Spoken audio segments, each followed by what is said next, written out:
She walked into that cafe thinking she just needed coffee.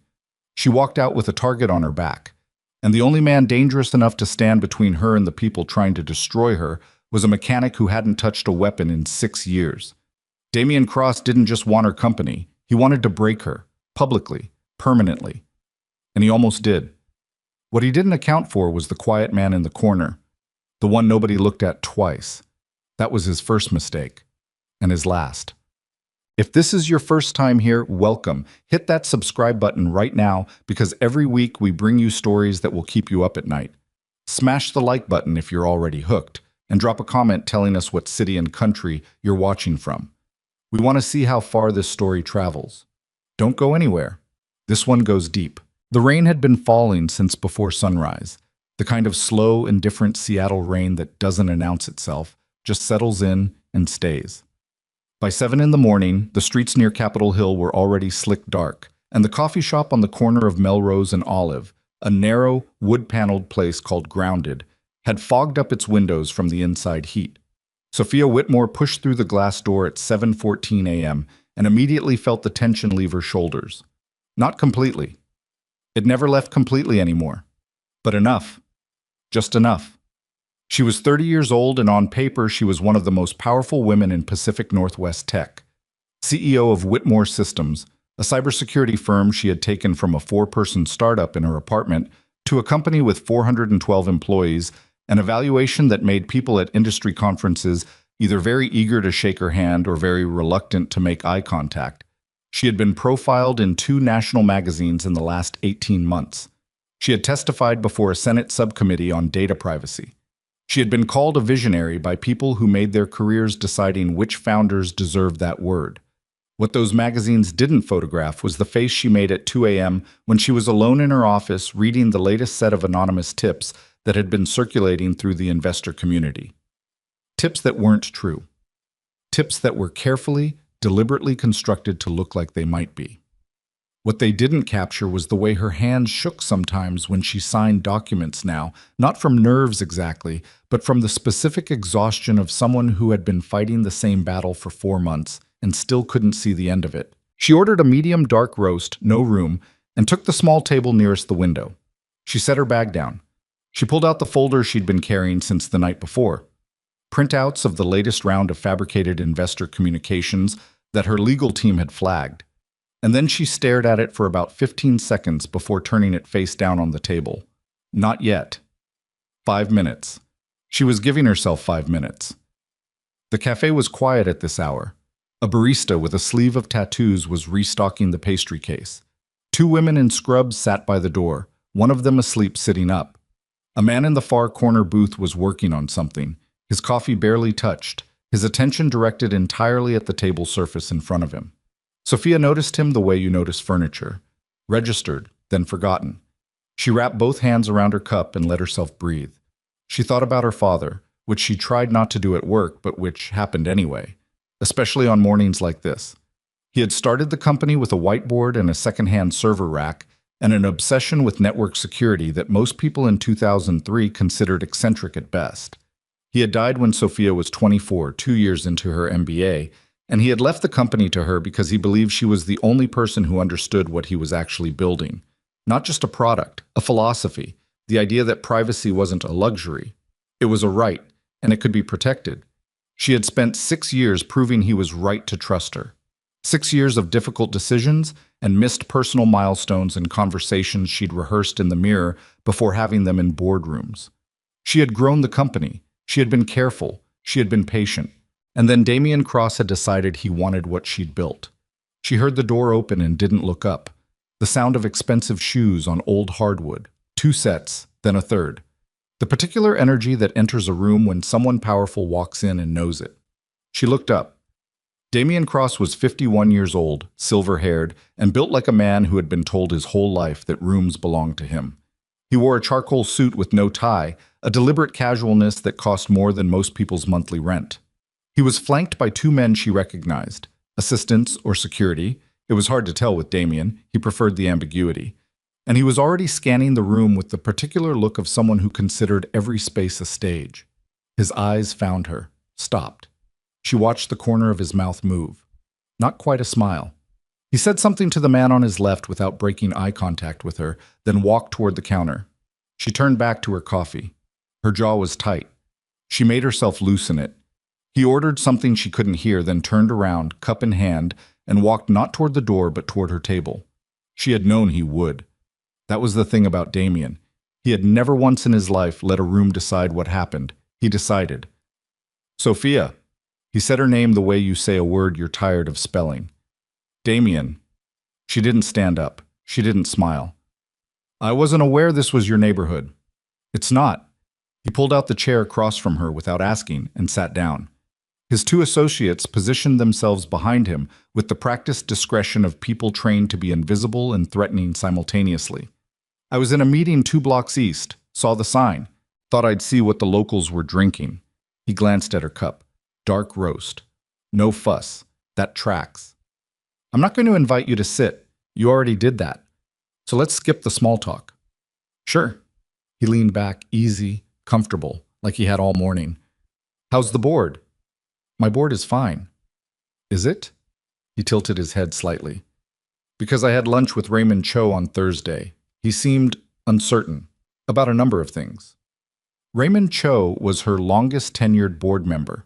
He had known her father. He had voted for her appointment as CEO unanimously and without hesitation. The idea that Damien had been sitting across a table from Raymond, that he had been working Raymond, made something cold move through her chest. Raymond is always thoughtful, she said carefully. That's why I value him. Sure. Damien picked up someone else's abandoned sugar packet from the table and turned it over in his fingers. I just wonder if thoughtful is the right energy for what you're facing right now. You need decisive. You need experienced. You need someone at the helm who investors can look at and feel. He made a small gesture, vague, dismissive, settled. Someone like you. I'm just talking, Sophia. You're never just talking. He smiled at that, genuine almost. You know what I've always respected about you? You're sharp. You really are. Your father built something real, and you understood it well enough to hold it together for, 6 years now? That's not nothing. But running a company during a scandal is a different skill set. He set the sugar packet down. These rumors that are floating around, the ones about the security breach, the ones about the Vantage contract, those don't just disappear because they're untrue.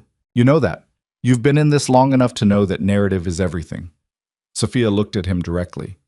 You've been in this long enough to know that's not a passive observation. You're telling me you have something to do with those narratives. I'm telling you that someone with connections could make them stop. And someone with connections started them. The smile didn't waver. I'm an investor, not a publicist. I can't control what people say. You absolutely can. Her voice was even. She was proud of that. You've been doing it for 20 years. You made Marcus Hale disappear from the Trident board in 6 weeks by feeding 3 journalists a story that was 60% true and 40% yours. I know how you work, Damien. I knew before you sat down. So let's be honest with each other for once and talk about what you actually want. Something shifted in his expression. The easy comfort thinned out. Underneath it was something harder and less patient. What I want, he said, is access to the Sentinel protocol, the technology your team has been developing for the last 3 years. You know what it's worth. The government contracts alone are not available to you. Everything is available to someone. Not this. She leaned forward slightly. She kept her voice low, but she let the steel into it. The Sentinel protocol was built on a specific philosophy. It was built to protect privacy, not to commoditize it. Whatever you're planning to do with it, military contracts, surveillance licensing, foreign government sales. That's not what my father built this company for, and it's not what I'm running it toward. Your father. Damien said it gently, and that gentleness was worse than mockery would have been. Your father built a good small company. You scaled it. Both of those things are true. But there's a ceiling on what idealism can achieve in this industry, and honey, he paused on that word, watching her face. You're about to hit it. The cafe had gone quiet. Not silent. The espresso machine still hissed. The refrigerator unit still hummed. But the 2 women in scrubs had stopped talking, and the barista had found something to do near the far end of the counter that kept him turned away. The specific silence of people deciding not to witness something. Sophia pushed her chair back slightly. I think we're done here. I think you should listen to me for 2 more minutes. I think you should stand up and walk out. He didn't move. His 2 men didn't move. And then Damien reached forward and with one deliberate sweep of his forearm, knocked her folder off the table. The printed pages scattered across the wet floor, fanning out under the neighboring tables, some of them soaking up the tracked-in rainwater that had gathered near the door. The sound of it was small. The meaning of it was not. "Oops," Damien said. Sophia looked at the papers on the floor. She looked at him. She did not give him the reaction he wanted, which was visible distress, and she did not give him the reaction she wanted to give him, which was something she would regret. She sat very still. "Pick those up," he said. Quiet. Conversational. Like a request. "And then we can talk about what a managed transition of leadership might look like. Something clean. Something that protects your employees. Something that doesn't end with you being the story. I'm not picking anything up." "Sophia," his voice sharpened, "don't make this harder than it needs to be. You're a smart woman. You can see where this is going. The board is nervous. Your key investors are getting calls that I guarantee you don't know the content of. 2 of your senior engineers have already been headhunted by firms I have a relationship with. This isn't a negotiation anymore. I'm offering you a dignified exit." "I'm not exiting." "You are." He stood up now, and when he stood, he was taller than she'd remembered, and the 2 men behind him straightened with him, and suddenly the table felt very small. "The only question is whether you do it with your reputation intact, or whether you spend the next 18 months fighting a war you're going to lose and come out the other side with nothing." She stood up too, because she was not going to let him be the only person standing.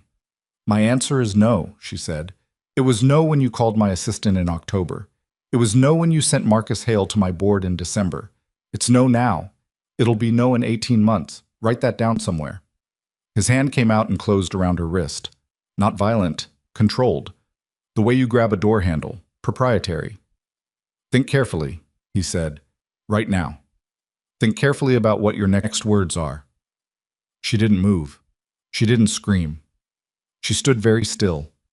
And she looked at his hand on her wrist, and she thought very carefully, the way he'd asked her to, about what her next move should be.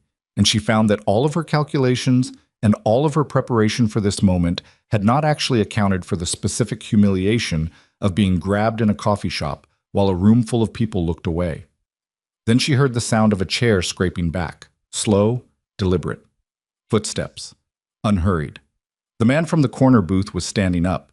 She had clocked him when she came in the way she clocked everyone. A habit, not a conscious one. Work boots that had been repaired, not replaced. Jeans with a grease stain along the right thigh that hadn't quite come out in the wash. A dark green canvas jacket, worn thin at the elbows. 37, maybe 38. A face that had some mileage on it, not from hardship necessarily, but from weather and decision, and the particular kind of tired that comes from carrying something for a long time without putting it down. He walked toward them without any change in his expression.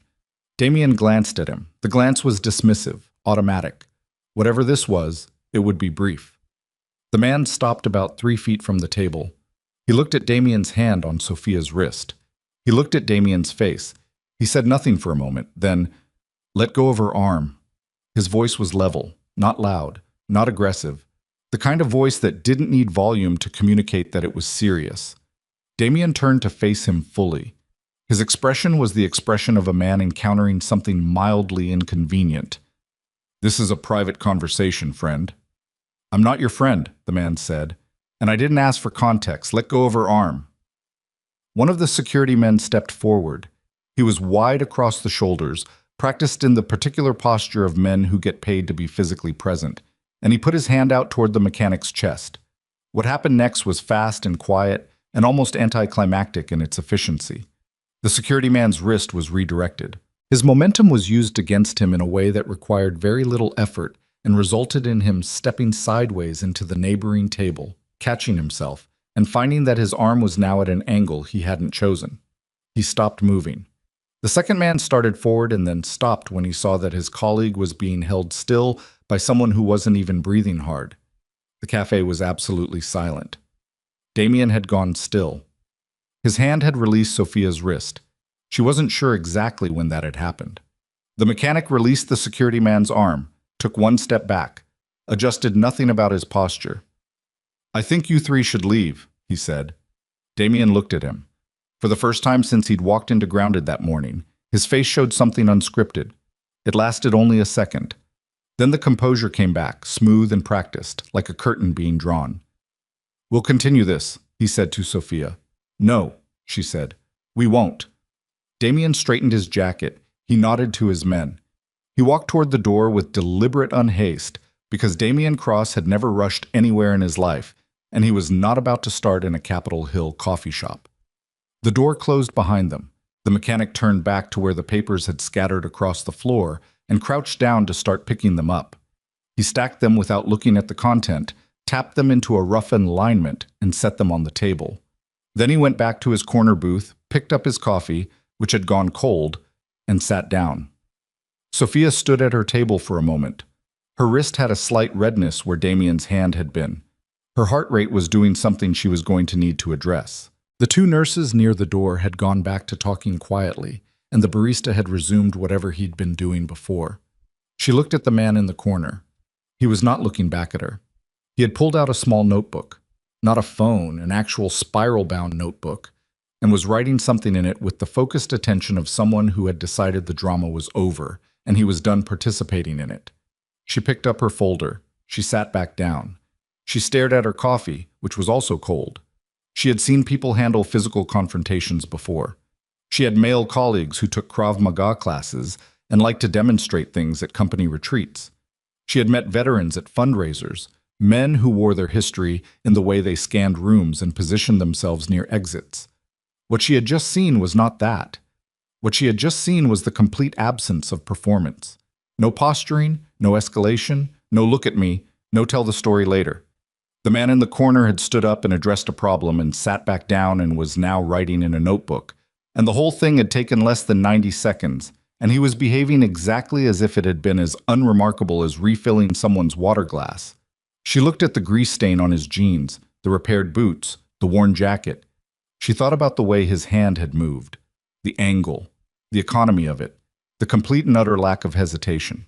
She turned back to her cold coffee and her scattered papers and the folder that Damien Cross had swept off the table, and she understood, not fully, not yet, but in the way you understand something before you have the words for it, that the most important thing that had happened to her this morning was not Damien Cross grabbing her wrist.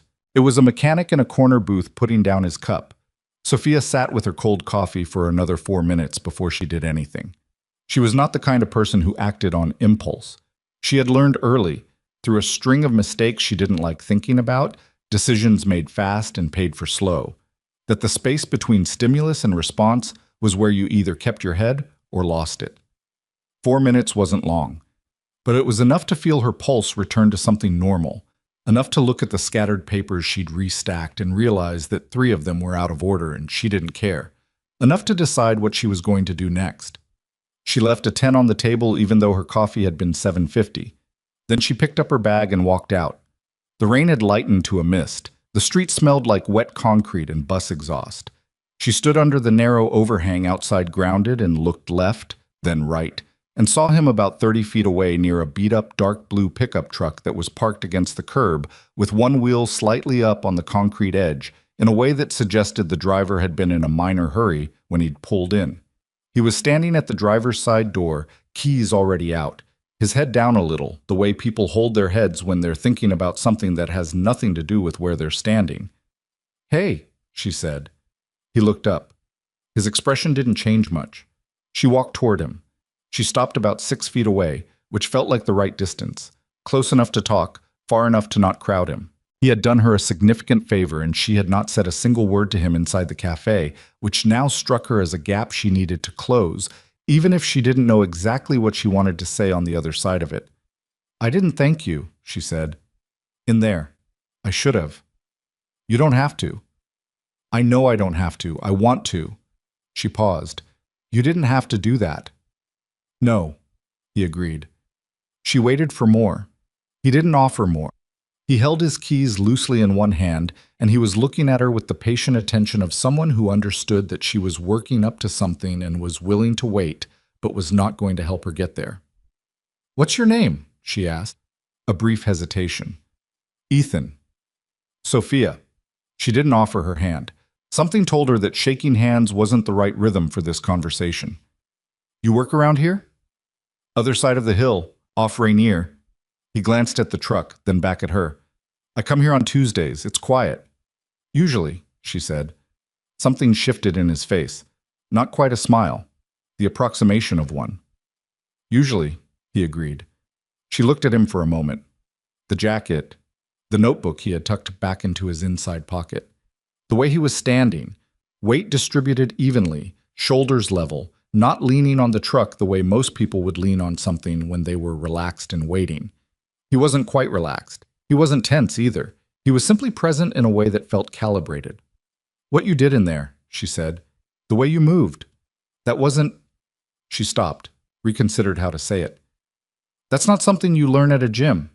He looked at her for a moment, then he looked at the street. The guy grabbed you, he said. That's not complicated. For most people it is. Most people stayed in their seats. Most people had a reason to. His voice wasn't judgmental about that. It was just a statement of fact, delivered with the flatness of someone who had thought about it and arrived at an understanding rather than a verdict. He's obviously connected. You don't know who his people are. You've got a job, a family, maybe. Getting involved in something you don't understand the edges of, that's not cowardice, that's just sense. But you got involved. He looked back at her. Yeah. Why? He didn't answer immediately. He turned the keys over once in his hand and she watched him decide something, and when he spoke it was with the particular economy of someone who has learned the hard way to say only what they mean. Because he put his hand on you and you couldn't move, Ethan said, and everyone was watching and no one was going to do anything. I don't do well with that. I never have. It was honest in a way she hadn't expected. Not heroic, not dressed up, just a man describing a thing that was true about himself. The man who grabbed me, she said. Damien Cross. Do you know who he is? No. He's a venture capitalist, private equity. He's been building a position to take over my company for the past 5 months. She said it plainly, not dramatically, the way you state a medical diagnosis after enough time has passed that the shock of it has settled into something you just carry. He's been doing it by spreading false information, fabricated investor communications, planted stories in tech media, headhunting my engineers. He wants access to a specific piece of technology we've developed, and he's decided that the cleanest way to get it is to undermine me until my board loses confidence and forces a transition. Ethan was quiet for a moment. And what are you doing about it? Everything I legally can. My attorneys are documenting every communication we can prove originated from his network. My PR team is managing the narrative as best they can. I've been personally meeting with every board member and investor individually to maintain relationships. She stopped. It's not enough. He has more resources and he has more time and he doesn't care about the truth. He just has to make enough people uncertain for long enough. That's a very hard thing to fight with facts alone. Yeah, Ethan said. It is. She looked at him. You know something about that. I know something about being out-resourced, he said. Different context. The mist had picked up again slightly. Neither of them moved. I should go, he said. Okay. She reached into her bag and pulled out a card. Plain, white, the kind she kept for moments when she didn't want to hand over her full contact package, and held it out. If you ever want coffee that isn't ruined by someone like him, as a thank you. He looked at the card. He took it after a moment and put it in his jacket pocket without looking at it. I'll think about it, he said. He got in the truck. She stood on the wet sidewalk and watched him pull out, and she noticed that he checked all 3 mirrors before he moved and used his signal even though the street was nearly empty, and she couldn't have explained why that particular detail stayed with her, but it did. She stood there for a moment after the truck had gone around the corner. Then she took out her phone and called her assistant and told her to push the 9 o'clock meeting by 30 minutes. She had some thinking to do. It took her 3 days to find him. She had almost nothing. A first name, a truck she'd gotten a partial plate from, and a mechanic's shop off Rainier. Seattle had approximately 47 automotive repair businesses in that corridor, which she knew because she had asked her head of operations research, a meticulous woman named Dana Kress, who had once reconstructed a competitor's internal org chart from LinkedIn activity alone to see what she could find. Dana had come back in 22 hours with a name: Ethan Cole, 37. Sole proprietor of Cole Automotive Repair, a 4-bay shop on Rainier Avenue South that he'd been running for 4 years. Before that, nothing clean. A gap in the public record that Dana had described as unusual in a specific way, which was how Dana said something was deliberate without saying it was deliberate. Before the gap, military service. Honorable discharge, 8 years ago. Branch and unit not immediately apparent from public records. Dana had noted that the specific structure of the gap, the way certain records that should be routine were simply absent, suggested special operations or a related classification. Sophia had sat with that for a day. She had turned it over carefully the way you turn over something fragile. She was not the kind of person who showed up uninvited in someone's workplace on the basis of a favor they'd done her in a coffee shop. She understood that Ethan Cole had very deliberately put his name on a garage and a truck and a Tuesday coffee routine and very deliberately left everything else behind him, and that what she was about to do was reach into that deliberate life and pull on something. She went anyway, because Damien had escalated. On the morning of the third day, she had arrived at the office to find that Marcus Hale, the same Marcus Hale, who had spent 6 weeks undermining the Trident board 2 years ago at Damien's direction, was waiting in the lobby of her building. He had a meeting scheduled with Raymond Cho and 2 other board members that her assistant had not been informed of. Someone had given him access to the building directory. Someone had scheduled that meeting using Raymond Cho's personal assistant, bypassing Sophia's office entirely. The meeting had lasted 40 minutes. Sophia had sat in her own office and waited, because walking in would have looked like panic, and panic was the one thing she could absolutely not afford to show right now. When Raymond emerged and came to her office, his face had the particular look of a man trying to be reassuring and not quite achieving it. He made some claims, Raymond had said carefully. Some of them were... Sophia, I have to be honest with you. Some of them were specific. What kind of specific? He said there's a security vulnerability in the Sentinel protocol. He said your technical team has known about it for 3 months and hasn't disclosed it to the board. She had looked at Raymond for a long moment. That's not true. I believe you. And he had said it in a way that felt like he meant it, and also in a way that meant he was going to need to verify it, which was the reasonable thing to do, and which also meant that the next 2 weeks of her life would be spent in documentation review and emergency technical audits instead of the actual work of running her company. She had driven to Rainier Avenue that afternoon. The shop was exactly what you'd expect. A converted auto body space, 2 roll-up doors both open to the gray afternoon, the smell of motor oil and metal, and the particular chemical sweet scent of brake fluid. A radio somewhere inside was playing something country and low. A late-model Honda with its hood up occupied one bay. In the second bay, partially under a Subaru wagon on a lift, a pair of legs in dark work pants extended onto a wheeled creeper. She stood at the entrance for a moment. A teenager, 16 maybe, with earbuds in and a push broom, appeared from the back and looked at her with the expression of someone who knew that a woman in a tailored coat standing at the edge of an automotive shop usually meant a complicated bill conversation. "Is Ethan Cole here?" she asked. "Yeah." The kid pointed with the broom handle at the Subaru. She walked over. She crouched down next to the lift. She could see him from the mid-chest up, or down, relative to his position, his attention fully on something above him, a wrench working at something she couldn't identify. "Ethan." The wrench stopped. A pause. Then he pushed the creeper out from under the car and sat up and looked at her. There was a grease streak along his left jaw that he wasn't aware of. His eyes did the thing she'd noticed in the cafe, which was take in the whole situation before settling. Door, kid with broom, her, the parking lot behind her, before landing on her face. "Ms. Whitmore," he said. "Sophia," she said. "You can call me Sophia." "How did you find this place?" "I have a good operations team." She paused. "I'm sorry for showing up like this. I know you didn't ask for any follow-up." He studied her for a moment. Then he stood up, wiped his hands on a shop rag that was already beyond the point where wiping did much good, and tilted his head toward the back of the shop. "Come in the back," he said. "I've got a chair that's not covered in hydraulic fluid." The back office was a generous term for a 10 by 10 room with a metal desk, a mini fridge humming loudly in the corner, a rolling chair, and a spare stool. On the desk was a half-eaten sandwich and a child's drawing, crayon, clearly, of what appeared to be a blue truck with a figure next to it, both rendered with the confident inaccuracy of a kid around 6 or 7. The figure next to the truck had a green jacket. Ethan caught her looking at the drawing. He didn't comment on it. He pulled the rolling chair out toward her and took the stool himself. "You have a daughter," she said. "Yeah."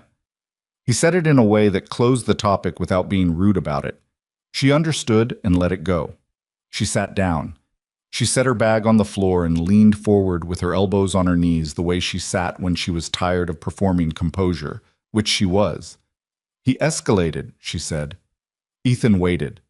She told him about Marcus Hale, about the meeting with her board members, about the fabricated technical vulnerability claim.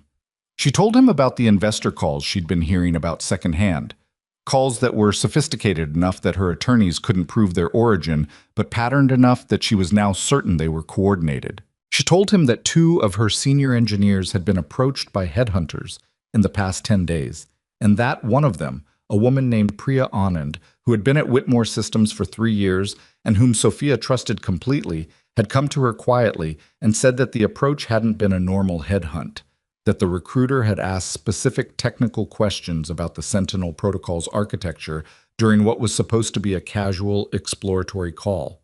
She told him all of it. She hadn't told anyone all of it in one sitting because every conversation she had these days was with someone who was either a stakeholder or an employee. And with stakeholders, she had to manage alarm, and with employees, she had to project stability.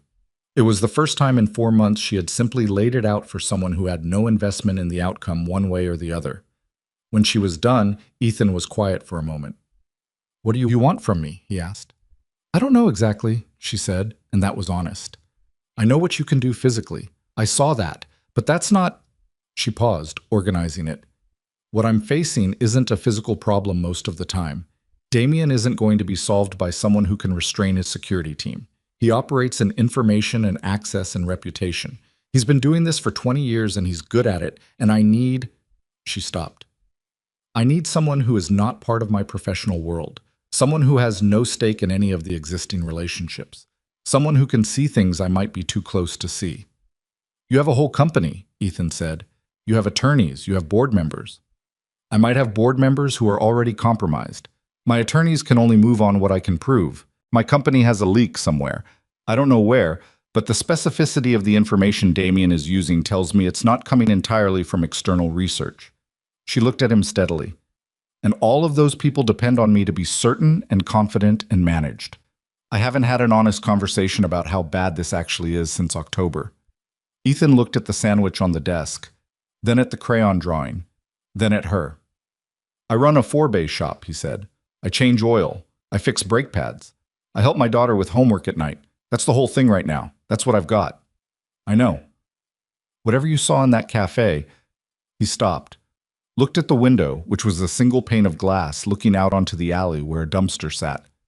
"That's not who I am anymore. I made a decision and I've been keeping it. I understand that." "Do you?" He looked back at her. "Because you came to my shop. You found out where I work. That's not nothing." "No, it's not." She held his gaze. "I need help and I believe you can help and I'm asking. That's the whole of it. You can say no." He rubbed his hand over the back of his neck. He looked at the ceiling, which was a water-stained tile grid with one section replaced by a piece of plywood that didn't quite match. He looked like a man doing arithmetic on something that wasn't arithmetic. "What does Damien actually want?" he said finally. "Not the corporate version, the actual thing." She took a breath. This was the part she hadn't said out loud to anyone. The Sentinel protocol is an AI-assisted network security system. It's unlike anything currently on the market, not incrementally better, categorically different. The way it maps and anticipates breach patterns is, look, I'm not going to oversell it, but my technical team built something genuinely important. It's been in government evaluation for 8 months, she paused. Damien has a consortium of investors, foreign connected, at least partially. If he gets control of my company, the technology goes into a different pipeline. It stops being a privacy protection tool. It becomes a surveillance and intelligence apparatus. Governments, specifically governments that are not friendly to the same values the technology was built around, would pay extraordinary amounts for what he's trying to get his hands on. Ethan was still, very still. How many people work for you? He said. 412. And if he gets what he wants, half of them lose their jobs in the restructure. The other half spend the next 3 years working on something they didn't sign up to work on. And the technology gets deployed in ways that affect, it's hard to quantify. It's very hard to quantify. He was quiet for a long time. Outside, the radio in the shop shifted to something slower. A car passed on Rainier with its bass too loud and then faded. My daughter's name is Lily, he said finally. She's 7. She goes to Maple Hill Elementary. She has soccer on Thursdays, and she makes me watch cooking competition shows on Friday nights, even though I think they're the most stressful thing on television. He said all of this carefully, like he was establishing the terms of something. She's the only reason I came home from the thing that brought me home. Do you understand what I mean by that? Sophia looked at him. Yes. If I do anything, if I agree to help you with anything, it's not because I want to go back to what I was. It's because... He stopped. He picked up the edge of the shop rag on the desk and set it back down. It's because I still have a hard time watching people get hurt by people who know they won't be stopped. And that's my problem. I know it's my problem. It's not a problem, she said quietly. Yeah, it is. There was no self-pity in it, just accuracy. It's the thing that almost got me killed 3 times and got 2 people I actually cared about killed once. Caring about things that aren't technically your business is not a virtue. It's expensive. He looked at her. But here we are. Sophia waited. I'm not taking money, he said. I didn't offer any. I'm not disappearing for days. Lily comes home at 3:15 and I'm here. Understood. And if this becomes something that requires me to put my daughter at any kind of risk, I'm out. No exceptions, no negotiations, no, just this one time, I'm out. If it ever got anywhere near Lily, I'd tell you to leave before you had to ask. He looked at her for a moment. Then he nodded once. Not dramatically. The way you agree to help someone move furniture. Practical, slightly reluctant, already thinking about the logistics. Tell me everything, he said. Not the version you told me. The version you haven't told anyone. She reached into her bag and pulled out a folder. This one was thicker than the one Damien had knocked to the floor, and it was organized in a way that suggested she'd put it together for this specific conversation and had been deciding for 3 days whether she was going to use it. She set it on the desk in front of him. He opened it. He didn't react to anything visible for a long time. The shop radio cycled through another song. The mini-fridge hummed. Somewhere in the main bay, metal rang against metal in a quick, precise sequence that meant the kid with the broom had found something useful to do. Ethan turned a page. He read carefully the way people read when they are not performing reading. No nodding, no visible reactions, just the quiet absorption of someone building a picture. On the 3rd page, he paused. This name, he said. He pointed. Victor Ashby. He's listed here as one of Damien's consortium contacts. Do you know who he is? A private defense contractor. He was sanctioned by the EU 3 years ago for arms brokering violations. Damien doesn't publicize the connection. Ethan looked at the name for another moment. Something moved behind his eyes that she couldn't read. I've heard that name before, he said. Not recently, but I've heard it. She waited. He closed the folder. He looked at the crayon drawing of the green jacket and the blue truck. He looked at the half-eaten sandwich that he'd probably been planning to finish before she'd shown up. Okay, he said. Here's what I need from you. He leaned forward and his voice was different now. Not harder, but more focused, the way a lens sharpens when you adjust it. And Sophia Whitmore, who had spent 6 years in boardrooms with people who radiated the confident authority of money and title and accumulated social permission, felt something she had not felt in a very long time sitting across a desk from someone. She felt like she was talking to someone who actually knew what they were doing.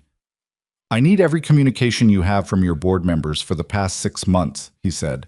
Not the formal minutes, the emails, the texts if you have them. I need the names of every investor who has called you with concerns since November. And I need you to tell me which ones you think were prompted and which ones you think were organic.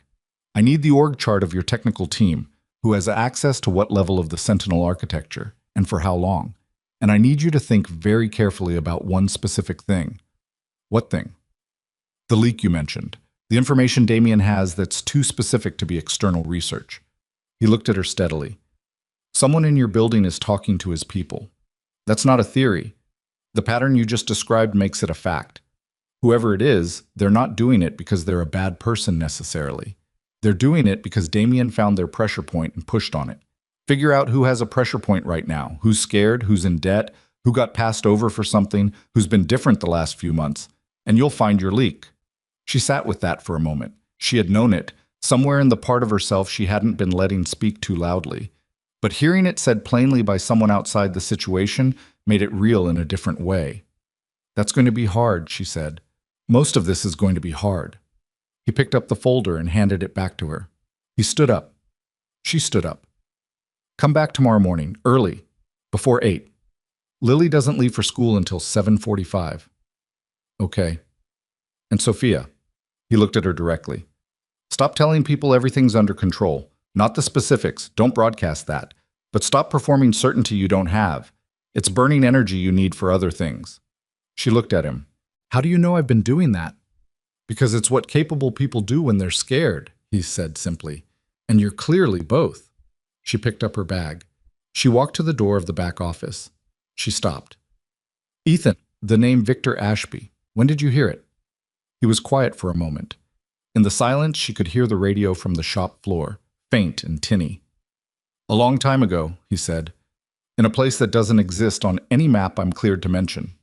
She looked at him for a moment. Okay, she said. She walked out through the shop, past the Honda with its hood up, and the teenager with the push broom, and out into the gray Rainier Avenue afternoon. She sat in her car for a moment before starting it. Victor Ashby. Ethan had heard that name in a place that didn't exist on any map, which meant that whatever Damien Cross had built around himself, whatever web of money and leverage and foreign-connected investors and information brokers, it went deeper than corporate fraud. And the mechanic with the crayon drawing on his desk and the daughter who liked cooking shows on Friday nights had been inside that world before. She started the car. Tomorrow before 8, she would be there. She was there at 7:41. She had been parked on Rainier Avenue since 7:20, sitting in her car with a coffee she'd picked up from a drive-through 3 blocks south, watching the street lighten from gray to pale gray to something almost white. She was not someone who arrived early as a power move. She arrived early because she had not slept well, and lying in bed staring at the ceiling felt like a waste of the anxiety she was already paying for, and sitting in a car with bad drive-through coffee at least gave it somewhere to go. At 7:43, a school bus appeared at the end of the block and stopped. She watched Ethan come out of the side door of the shop building. There was a staircase on the exterior she hadn't noticed before, which meant he lived above the garage, which she absorbed without comment, with a small girl in a yellow rain jacket and a backpack that was slightly too big for her frame.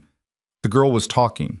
She was talking with her whole body, one arm gesturing at something, and Ethan was listening with the particular quality of attention that adults reserve for children when they're genuinely interested, and not just performing interest. He crouched down when they got to the sidewalk. He zipped something on her jacket that had come undone. The girl said something, and he laughed. An actual laugh, sudden and unguarded, the kind of laugh that didn't know it was being watched. And then the bus door opened, and she climbed in, and he stood and watched it pull away. He stood there for a moment after it turned the corner. Then he turned and looked directly at her car with the expression of someone who had known she was there since at least 7:30 and had decided not to comment on it. She got out. You could have come up, he said when she reached him. I didn't want to interrupt the morning. He looked at her for a moment. She would have liked you. She likes people who dress professionally. She's going through a phase where she wants to be a lawyer. He turned toward the side door. Come on. The apartment above the shop was not what she had constructed in her head. She had imagined something sparse and functional, a bed and a table and the minimum required infrastructure for a man who had reduced his life to its essentials. What she walked into was small but lived in a way that spoke of specific effort, a bookshelf along the whole left wall with books that had actually been read, their spines bent and in some cases taped, organized by some system she couldn't immediately parse. A kitchen table with 2 mismatched chairs and 1 smaller chair with a booster seat cushion still velcroed to it. On the refrigerator, drawings, a school schedule, a paper calendar with soccer practices marked in blue marker. The drawings were everywhere, actually. On the refrigerator, on the corner of the kitchen counter, held down by a coffee mug, one framed, actually framed, in a real frame, on the wall near the window. That one showed a house with a very large sun and two stick figures, one tall and one small, standing in front of it. The tall one had what appeared to be a wrench. Ethan poured 2 cups of coffee without asking and set one in front of her at the table. He sat across from her. He looked like he'd been up for a while, but he was already in work clothes, the same kind of canvas jacket as before, a gray thermal underneath. "You didn't sleep," he said. "Not much." "Did you bring what I asked for?" She opened her bag and pulled out a flash drive and a printed summary she'd put together at 11 p.m. She'd debated the printed summary. There was something old-fashioned and slightly vulnerable about it, a document someone could lose or leave somewhere. But she had decided that Ethan Cole was not someone who needed to be managed, and that hedging information at this point was counterproductive. He took the flash drive and set it aside. He picked up the printed summary and started reading. She wrapped her hands around the coffee cup. It was good coffee, which surprised her, and then she felt vaguely bad for being surprised. He read for about 7 minutes without speaking. She did not try to fill the silence. She had learned very quickly that Ethan occupied silence differently than most people. He didn't seem uncomfortable in it. He didn't perform thoughtfulness. He just read, and the room was quiet, and the rain had started again outside, and somewhere below them a compressor kicked on. "You're head of finance," he said finally. He didn't look up. "Daniel Reyes. How long has he been with you?" She blinked. 4 years. He came from Goldman. She stopped. "He's been with me through everything. He's one of 3 people who have full access to the financial projection models we used in the Sentinel Protocol investment case." "Does he have debt?" "I don't make it my business to Does he have debt?" Ethan said again, the same level tone. She closed her mouth. She thought about it. "His wife had a medical situation last spring. I don't know the details. He took 2 weeks of leave. He came back and he seemed fine, seemed normal. He didn't ask for anything." "People who are in over their heads on medical bills usually don't ask," Ethan said. "They find other ways." He set the summary down and looked at her. "I'm not telling you it's him. I'm telling you the profile fits and his access fits, and you need to look at his recent communications, not accusatorially, carefully." She absorbed that. The idea of Daniel Reyes, who had been present at every major board meeting, who had brought her homemade tamales at Christmas because his mother had taught him, and he was proud of them, who had cried quietly at the back of the room at her father's memorial service. The idea of Daniel was not something she wanted to hold. "I'll look at it," she said. He nodded. He picked up the flash drive. "I'm going to need your help understanding some of the technical architecture in here," he said. "I can follow financial structures and org charts and communication patterns. The Sentinel Protocol engineering documentation," he held up the drive. "I'm going to need a translator. I can walk you through it. Not all at once. I need to understand the parts that Damien would want most urgently. What does he actually need to make the technology work in the way you described? The surveillance application?" Sophia thought about it carefully. "The core algorithm, what we call the pattern engine. That's the piece. Everything else is infrastructure. The pattern engine is what makes the system different. It learns. It maps threat patterns in real time, and it adapts its response without human intervention. Applied to surveillance, to monitoring communications, or tracking populations, it would be extraordinarily powerful. It's the piece Priya Anand's team developed, which is why it matters that she was being asked specific technical questions during a headhunt. Is the pattern engine documented in a form someone could extract and sell? The documentation exists, yes. It has to. For patent purposes, for government evaluation, for internal training. It's in a secured partition of our system that requires 2-factor clearance. She paused. 3 people have access to that partition. Priya, our CTO, a man named George Latner, and Daniel. Ethan looked at her. "Daniel again," she said quietly. "Again," he said. She stared at the table. One of Lily's crayon drawings was on the edge. A purple horse with 6 legs, which she found oddly comforting in its pure commitment to its own logic. "Okay," she said. "Okay. Walk me through what you're thinking." He pulled the summary back toward him and turned it over, and she saw that he'd already written on the back. A small, tight handwriting, block letters, a list of names connected by lines. "Here's what I see," he said. Damien's operation has three tracks running simultaneously. First track is the reputation campaign, the false investor communications, the planted media stories, the board access via Marcus Hale.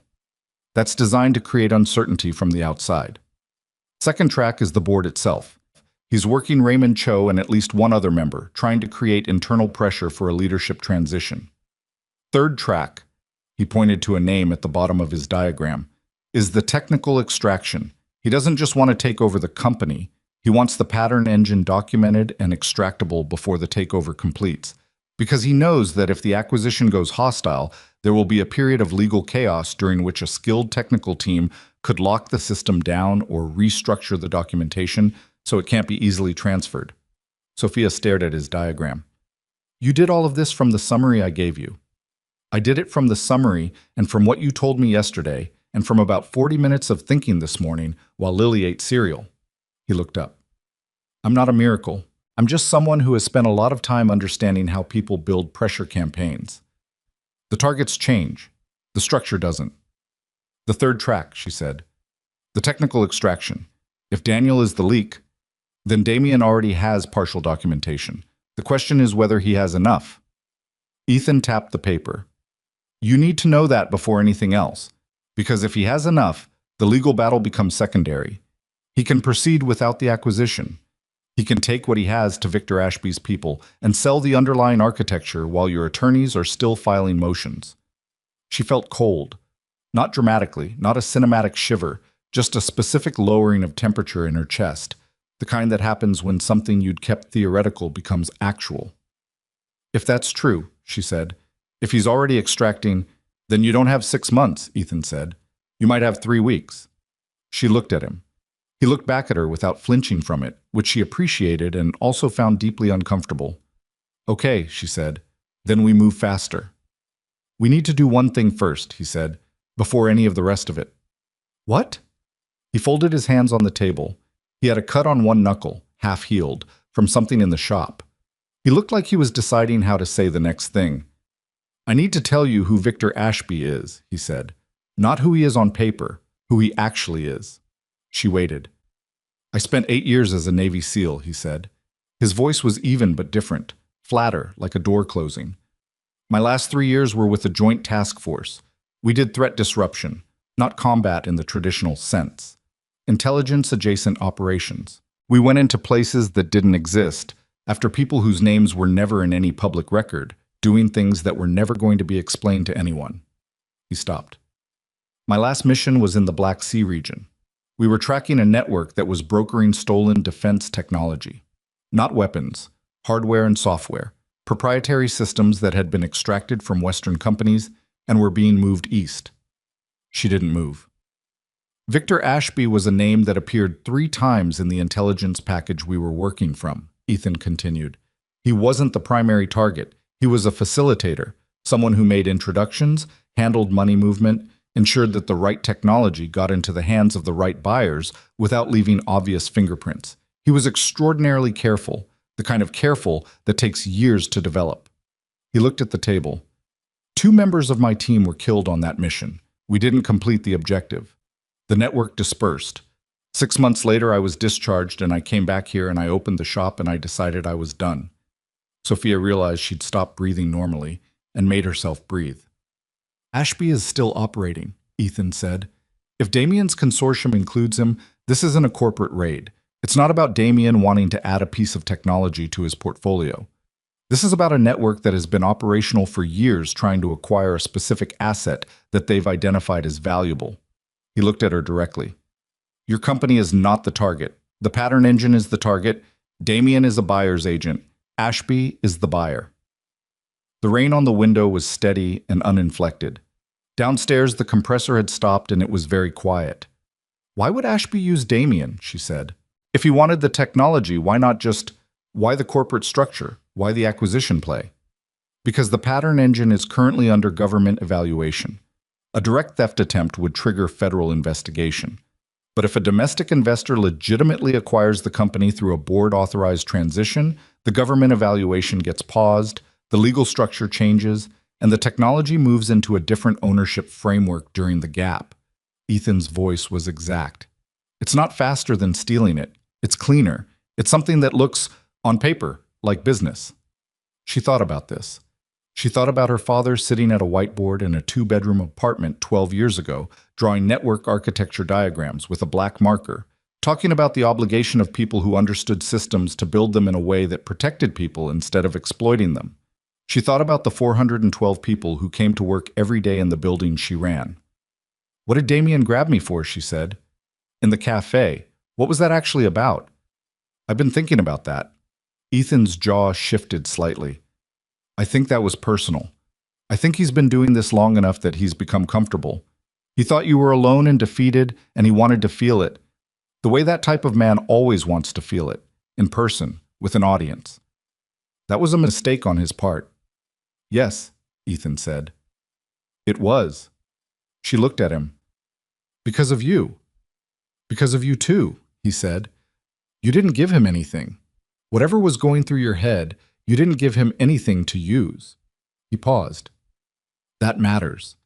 He came in looking for a woman who was breaking down, and he found someone he couldn't read. That bothers people like him more than opposition does."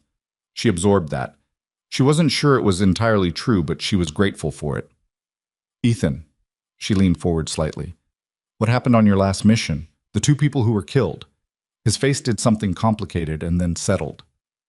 "Why?" "Because I need to understand what I'm asking you to be involved in.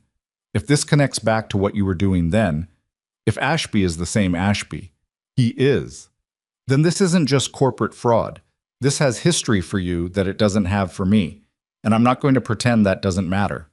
He was quiet for a moment. He looked at the window. Outside, a car moved through a puddle, and the sound of it came through the glass, brief and wet. "Marcus Webb," he said finally, "and Jonah Reese. Marcus had 2 kids. Jonah was going to get married the following February." He stopped.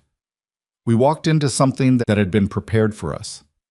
Someone on our intelligence chain had fed us wrong coordinates.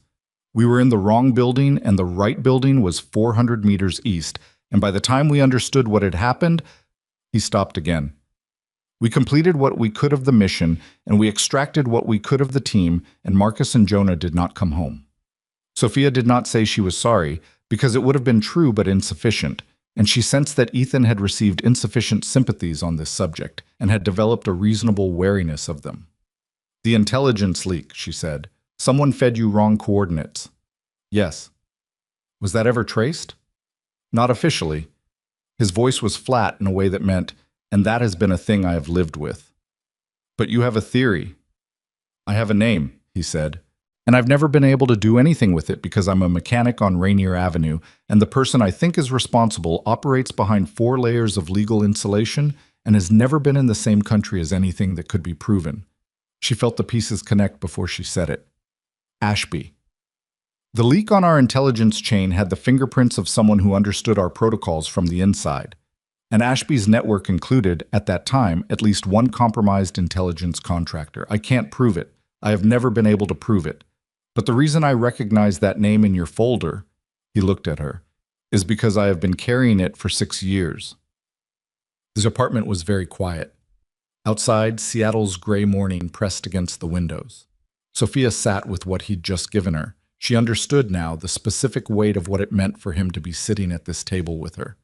It wasn't just that she was asking him to re-enter a world he'd left. She was asking him to re-enter it in proximity to the specific node of that world that had cost him the most. And he had said yes. Not because he was reckless, or because he had some death wish, or because the soldier part of him needed to be activated. He had said yes because he was the kind of person who could not, in the end, watch something happen when he had the capacity to stop it. That was, as he had told her himself, his problem. She was starting to think it was also his particular form of integrity. "I need to ask you something," she said. "Go ahead." "If we do this, if we actually build a case, if we go after Damien's operation all the way, the Ashby connection becomes relevant at some point. It becomes relevant to federal investigators, probably. It becomes relevant to people who operate in the space you left." She looked at him carefully. "Are you prepared for that? For your name to be in that conversation again?" He looked at his hands, the half-healed cut on his knuckle. "I need Lily to be safe," he said. That's not negotiable and it's not discussable. If there is ever a point where being involved in this creates a risk to her, I already told you. I know what you told me. I need to hear myself say it again. He looked up. If she's safe, then yes. I'm prepared for whatever that conversation looks like. I've been carrying this for 6 years and I'm tired of carrying it somewhere no one can see it. She nodded. Okay, he said. He pulled the printed summary back toward him and flipped it to the side with his diagram. Here's what we do. In the next 72 hours, you need to find out what Daniel Reyes has been doing. Not confrontationally. You cannot tip him off, because if Damien knows you're looking inward, the whole timeline accelerates. I need you to work with whoever in your IT team you trust absolutely and get me an access log for the Sentinel documentation partition. Every login, every file viewed, every download, even attempted ones. Can you get that without Daniel knowing? Yes. My IT director, a woman named Cass Freeman. She's been with me from the beginning. She's not in Daniel's orbit. Get Cass, get the logs, bring them here. I can have them by tomorrow afternoon. Good. He tapped the paper. Second thing, Marcus Hale. He's been Damien's delivery mechanism to your board. I need to know what leverage Damien has on Hale, because Hale is not doing this for money alone. Hale has a history with Damien that goes back 15 years. Something in that history created an obligation that Damien has been drawing on ever since. Find it. Your operations woman, Dana. Dana, can she work without leaving tracks? She's the reason Damien's investor communications haven't been traceable back to him yet. She works clean. Give her Hale, not the Damien angle. Give her Hale directly. Business history, legal history, anything that looks like it was settled quietly or had a record expunged. He paused. Third thing, the Vantage contract. The one you said Damien's people have been spreading rumors about. Tell me exactly what the Vantage contract is and why it matters. She took a breath. Vantage Defense is a government contractor. They're our largest client. They account for about 22% of our annual revenue. The contract is up for renewal in 60 days. If the rumors Damien has been planting create enough doubt about our leadership stability, Vantage might not renew. If Vantage doesn't renew, our revenue picture for the next fiscal year drops dramatically, which makes our board nervous, which makes our investors nervous, which makes the case for a leadership change easier to argue. So the Vantage contract is the structural pressure point, Ethan said. Everything else Damien is doing is designed to put enough weight on that point that it cracks. Yes. Who is your primary contact at Vantage? A woman named Helen Birch, Deputy Director of their Technology Acquisition Division. Do you have a personal relationship with her or a professional one? Professional, but good. She's been rigorous and fair throughout the evaluation process. I trust her judgment. Call her today, Ethan said. Not to defend yourself. Don't make it about the rumors. Call her and tell her you want to give her a confidential briefing on a security matter that affects the evaluation. Tell her you have information about an attempt to interfere with the government evaluation process from outside your company. Don't give her specifics yet. Just get the meeting. Sophia looked at him. About the extent of Damien's operation, you're not wrong, he said, and sitting on it while he finishes building the case against you is not going to make you more right. She sat with that. Then she nodded. There's one more thing, Ethan said. His voice changed register slightly. Not softer, but more deliberate. I need to reach out to someone. Someone from before. Yes. He said it without apology or elaboration. There are people I haven't spoken to in 6 years. People from the task force who are still operating, who would have current intelligence on Ashby's network. I need to know what his recent activity looks like, who he's been in contact with, whether there are other acquisitions or extractions in progress that pattern match to what he's doing with you. Reaching out to those people, she said carefully.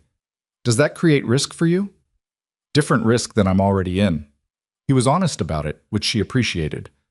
Once I start moving on Damien's operation, Damien is going to notice. He has people who watch for exactly this kind of countermove. When he notices, he's going to try to understand who's helping you and why. At that point, having current intelligence on what Ashby knows and doesn't know about me becomes important. She understood what he was saying. He wasn't just helping her. He was also, 6 years late, walking back into the fight he hadn't finished. And he was doing it with clear eyes about what that meant. Do what you need to do, she said. He nodded once. She looked at the refrigerator, the drawings, the calendar, the soccer schedule in blue marker. She thought about a 7-year-old in a yellow rain jacket who wanted to be a lawyer and watched cooking competition shows on Friday nights. She's lucky, Sophia said. Lily. Ethan looked at the refrigerator too. His expression was something she couldn't quite name. Not sentimental, not uncomfortable. Somewhere between the two, in the specific territory of a person looking at the thing that keeps them honest. I don't know about that, he said. I work too much. I forget to buy the juice boxes she likes until she reminds me 3 times. I'm not good at the school event stuff, the classroom parties, the costume days. I always find out the day before. He paused. But I show up. Whatever else I don't do right, I show up. That's the thing, Sophia said quietly. That's the whole thing. He looked at her for a moment. Then he stood up, which meant the meeting was over, which was fine. She had work to do, and so did he. She gathered her bag. She walked to the door. Sophia. She turned. He was standing at the table, one hand resting on his diagram. Be careful with Daniel Reyes. If he is the leak, and I'm not certain yet, he's someone who got caught in something and made a decision he probably regrets every day. He's not your enemy. He's someone who was squeezed and didn't have anywhere to go. When this is over, remember that. She looked at him. You're very sure about human beings. No, he said. I'm very sure about pressure. Put enough of it on almost anyone and they'll crack. It doesn't make them villainous. It just makes them human. He looked at his diagram. The question is always who did the pressing. She walked down the exterior stairs into the gray Seattle morning. The rain was light, the kind that doesn't require an umbrella if you don't mind arriving slightly damp. She sat in her car for a moment before starting it. She had a call to make to Helen Birch at Vantage. She had a conversation to initiate carefully with Cass Freeman. She had 412 employees who were coming to work today in a building whose security architecture was possibly already compromised, and she was the only person those employees were counting on to make sure they had jobs next month. She also had, for the first time since October, something that felt less like a plan and more like a direction. The difference mattered. A plan could be picked apart, argued against, delayed. A direction just required moving. She started the car. 3 weeks, Ethan had said. Maybe. She pulled into traffic and drove north, and the city moved around her in its ordinary way, indifferent and alive. And somewhere on Rainier Avenue, a mechanic who had spent 6 years trying to leave his past in a place it would stay was picking up the phone to call someone he hadn't spoken to since the year everything broke. The access logs Cass Freeman pulled told the story in the driest possible language, which somehow made it worse. Cass had delivered them the next afternoon in a plain manila folder, sitting across from Sophia in the small conference room they'd used when Sophia needed to have conversations that didn't go into the calendar system. Cass was 44, compact, with reading glasses she pushed up onto her forehead when she was thinking hard, and pulled back down when she wanted to seem like she wasn't upset about something. The glasses were on her forehead when she handed over the folder. She pulled them down before she spoke. 41 access events to the Sentinel documentation partition over the past 11 weeks, Cass said. 33 of them are routine, Priya's team running documentation checks, George pulling architecture files for the government evaluation package, standard stuff. 8 of them are Daniel's, she paused.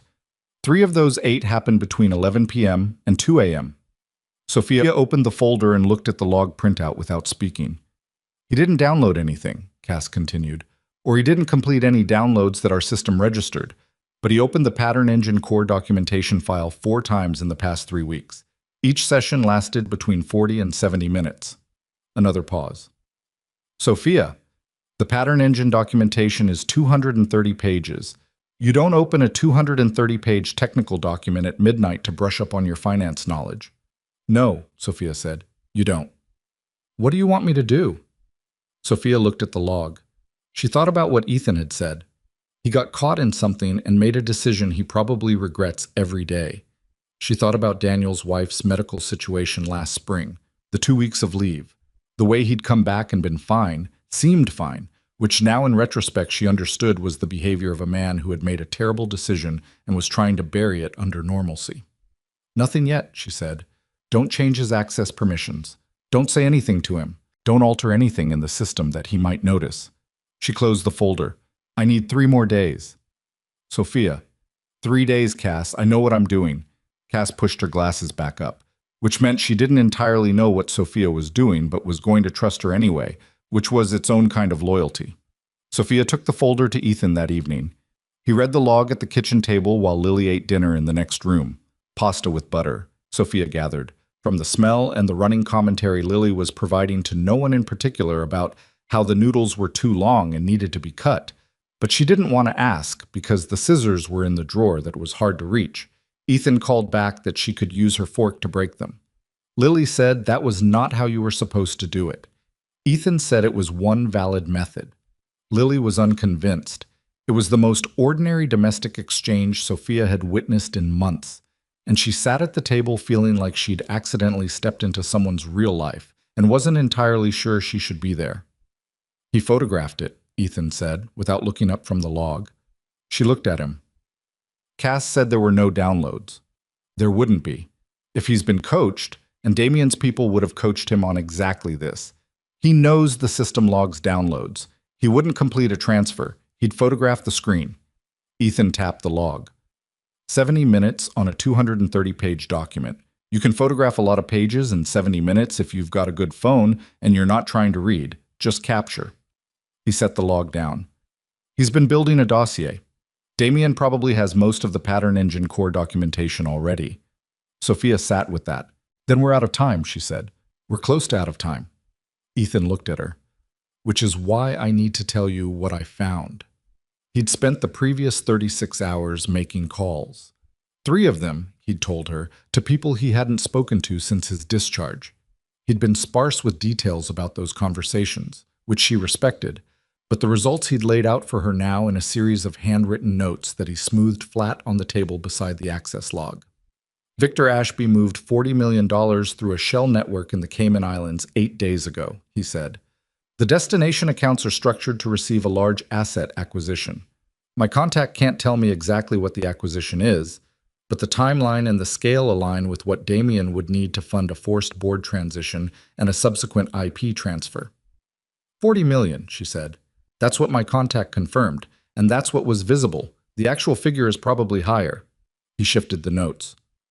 Second thing, Damien has a meeting scheduled at the Meridian Hotel in downtown Seattle 4 days from now. Private meeting, booked under a corporate alias. But the security arrangements that were requested, the type, the number, match the profile of a meeting where Ashby's representative would be present. Not Ashby himself, he doesn't travel into the U.S. directly, but someone with authority to finalize terms. A closing meeting, she said. A pre-closing meeting. They're going to confirm that they have what they need to complete the move against your board. If the pattern engine documentation is ready to transfer, they finalize the acquisition structure. If it's not, they accelerate pressure on your board to force a vote before you can stabilize. He looked at her directly. Either way, that meeting is where everything comes together for them. In the next room, Lily had apparently solved the pasta problem by some method she was now narrating with satisfaction. Ethan glanced toward the sound, the way he always did. Not worried, just tracking. And then looked back at Sophia. We have 4 days, she said. We have 4 days, he agreed. And the Vantage meeting? Tomorrow morning. Helen Birch agreed to a confidential briefing. I haven't told her specifics yet. Sophia looked at him. What do I tell her? Tell her everything, Ethan said. Not the Ashby angle, not yet, but the domestic piece, the fabricated communications, the board access via Hale, the documentation breach. Helen Birch is a government contractor's deputy director, which means she's spent 20 years watching people try to compromise procurement processes. She's not going to panic. She's going to want to verify, and she's going to want to act, and her acting is what gives you federal coverage. Federal coverage. If Vantage formally notifies their oversight chain that the evaluation process for a government technology contract has been subject to interference, that triggers a different kind of investigation than anything you can initiate privately. Damien can manage private legal pressure. He cannot manage a federal inquiry into interference with a defense procurement process. Ethan's voice was exact. That's the difference between fighting him on his terrain and forcing him onto yours. Sophia thought about this. She thought about walking into Helen Birch's office tomorrow and laying out 4 months of constructed deception in a way that was coherent and credible and not desperate sounding. She thought about this fact that she had been managing this alone, managing the image of managing it, for so long that the idea of actually putting it in front of someone with the authority to act felt almost foreign. "What about Daniel?" she said. Ethan was quiet for a moment. "After the Vantage meeting. Once you have federal coverage established, you can have a conversation with Daniel, but not before, and not in a way that tips Damien. If Daniel tells Damien, everything accelerates." "Yes." Lily appeared in the kitchen doorway with a plate that had been thoroughly cleared and the satisfied expression of someone who had made peace with their dinner on their own terms. She looked at Sophia with the frank appraisal of a 7-year-old encountering an adult in her kitchen for the second time. "You were here before," Lily said. "In the morning." "I was," Sophia said. "You were getting on the bus." "I know. I saw you from the window." Lily set her plate on the counter with the careful effort of someone who had been taught to do this and was still at the stage where the teaching was visible. "Are you and my dad working on something?" "We are," Sophia said. "Is it the kind of work he did before or the kind of work he does now?" The question landed in the room with its full weight. Sophia looked at Ethan. He was looking at his daughter with an expression she had not seen on him before. Something careful and open and slightly pained. The specific face of a parent encountering proof that their child understands more than they've been told. "It's a little of both, Ladybug," he said. Lily considered this with great seriousness. "Okay," she said finally, apparently having run some internal calculation and reached an acceptable result. "But you have to come to soccer Thursday." "I'll be there," he said. "Promise?" "I promise." Lily nodded, deemed this sufficient, and disappeared back into the living room. A moment later, the television came on.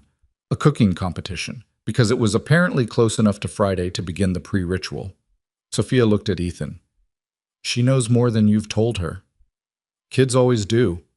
He looked at the doorway Lily had gone through. "She was 3 when I came back. She doesn't have memory of before. But she feels the gap, I think. The shape of what's missing in the story." He was quiet for a second. "I'll explain it to her someday. When she's old enough to understand that people can be more than one thing without either of those things being a lie." Sophia thought about her own father, the whiteboard, the secondhand server rack, the obsession, the gap he'd left that was also a shape. "She will understand that," Sophia said. "I promise she will." He looked at her briefly, nodded once. "Get some sleep," he said. "The Vantage meeting is the most important thing tomorrow. Be rested for it." Well, Helen Birch was 61 years old and had the demeanor of someone who had been promised chaos for 6 decades and had consistently delivered competence in response. She met Sophia in a private conference room at Vantage's Seattle offices at 8:30 the next morning, no assistants present, a notepad in front of her, a cup of black coffee she didn't touch. Sophia talked for 40 minutes. She had organized it carefully, not dramatically, not as a victim's account, but as a structured briefing, the way she imagined you'd present intelligence to someone whose job was to evaluate it. Timeline first, evidence second, implications third. Helen listened without interrupting. She made notes that were small and precise. When Sophia finished, Helen looked at her notepad for a moment, then looked at Sophia. "Victor Ashby," she said. Sophia had included the name with minimal context. Foreign-connected investor with a history of sanctions violations, allegedly part of Damien's consortium. "Yes," Sophia said. "I know that name," Helen said. Her voice was completely level. "Not from our division, from a briefing I attended 14 months ago." She closed her notepad. "Sophia, what you've described to me is not a corporate raider going after a technology company. What you've described is an active foreign acquisition attempt against a system currently under defense evaluation." "I know." "Which means this is not a conversation for my division."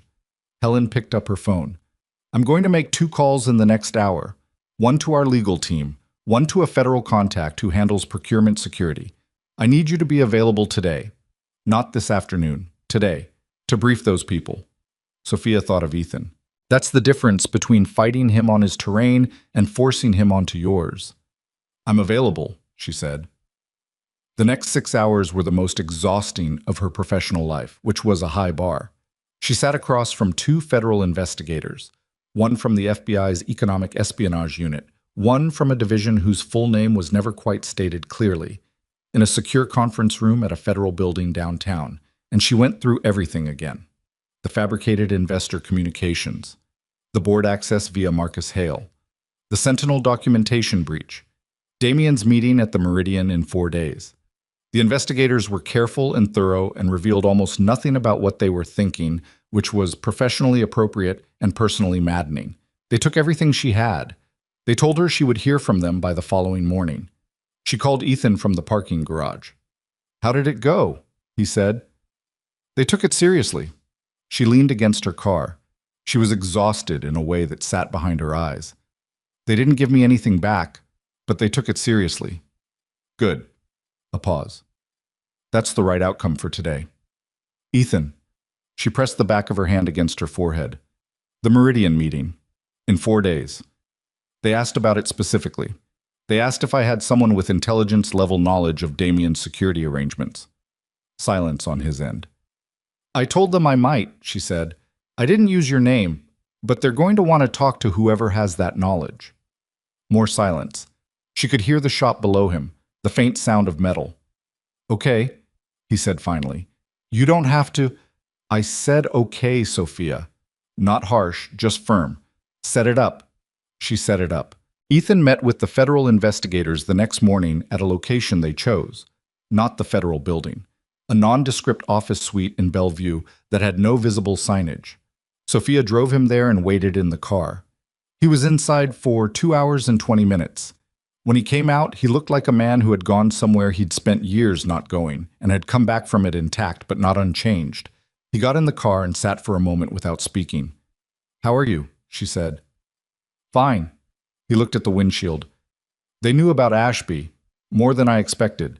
They've been building something against his network for a while. They didn't say how long. The Meridian meeting is, they called it an opportunity. He stopped. They want me inside. She turned to look at him. Inside the meeting? Not in the room. They want someone who can read the security arrangements, identify Ashby's representative if he shows, and confirm the structure of the meeting from the outside. They have their own people, but they want someone who understands how Ashby's network operates from direct experience. He looked at his hands. They were very polite about asking. They also made it clear they weren't compelling me, that it was my choice. What did you tell them? I told them I needed to think about it. He looked at her. Which I have. And the answer is yes. She looked at him. Marcus Webb had 2 kids, he said quietly. The older one would be about 13 now. I think about that more than I probably should. He looked back at the windshield. This doesn't fix that. Nothing fixes that. But doing nothing when I have the ability to do something, I can't keep justifying that to myself. She didn't say anything for a moment. I need to know Lily is somewhere safe that day, he said. Not her normal routine, somewhere different that Damien's people, if they're watching, won't connect to her. My assistant, Andrea, she has kids Lily's age. She lives in Ballard. Lily could spend the day there, so Andrea would be thrilled. She's been asking to meet her since I mentioned her once accidentally. The corner of his mouth moved. You mentioned Lily to your assistant. She came up in context, Sophia said, a little more defensively than intended. He almost smiled. Not quite. Okay, he said. Ballard. Thursday. Matt. The next 3 days moved in 2 different speeds simultaneously. Sophia's days were a compressed sequence of controlled normalcy. Board meetings attended, emails answered, appearances of stability maintained with the specific effort of someone performing calm while internally tracking a countdown. She had one interaction with Daniel Reyes that she would carry with her for a long time afterward. A Tuesday afternoon budget review where Daniel had been precise and professional and had laughed at something Raymond Cho said. A natural laugh, and she had sat across the table from him and understood with painful clarity that he was a good man who had done a bad thing under unbearable pressure, and that those 2 facts were simply both true and did not resolve each other. She met with Ethan each morning. The meetings had changed texture over the week. Less briefing, more collaboration, the 2 of them working through scenarios at the kitchen table while the coffee went cold, both of them circling the same information from different angles. She understood financial architecture and corporate maneuvering. He understood operational structure and human pressure points.